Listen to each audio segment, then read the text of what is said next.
After 12 years, my husband discovered the kids weren't his. He cried in the car and never returned. I can't believe I'm even telling this story, but here we are. You know those moments when your whole life falls apart because of something totally random, like the universe just decides to wreck everything you've built? That's what happened to me. I'm Mackenzie, I'm 32, and I lost everything because my kid fell off a stupid playground set. I remember exactly where I was when it all blew up, sitting at my desk at the insurance office, scrolling through TikTok between calls, when Mark's name popped up on my phone. Mark, my husband. The man I built my life with. The father of my 2 kids. I smiled as I picked up, expecting him to say something sweet about dinner plans or how the kids were driving him crazy.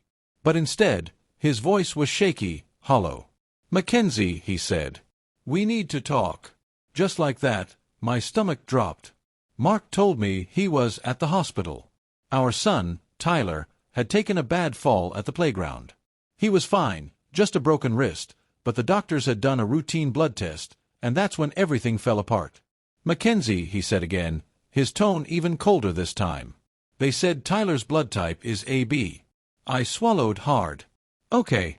I'm O negative. You're A." "That's not possible." My body went numb. My mouth went dry. I tried to come up with something, anything, that would make sense. But there was nothing. Mark wasn't Tyler's biological father, and I knew exactly what that meant. He wasn't our daughter Emma's father either.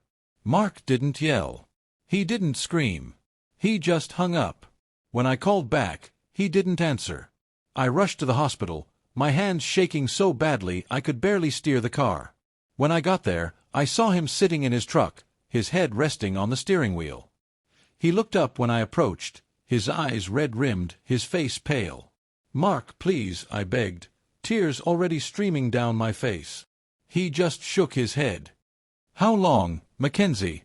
How long have you known?" I opened my mouth to speak, but nothing came out. What could I say? That I had known from the beginning? That I had buried the truth so deep I had almost convinced myself it didn't matter? He let out a hollow laugh, wiping his face. "I was so damn proud, you know, of being their dad, of being a good husband. And this whole time, it was a lie." I reached for him, but he pulled away. "Mark, it didn't mean anything," I choked out. "You are their father. You're the one who's been there for them. DNA doesn't change that." His eyes flashed with something I couldn't name. "DNA doesn't change it." He shook his head, gripping the steering wheel so tight his knuckles turned white. "So what, Mackenzie? I'm just supposed to pretend that the last 12 years of my life weren't built on a lie?" I had no answer.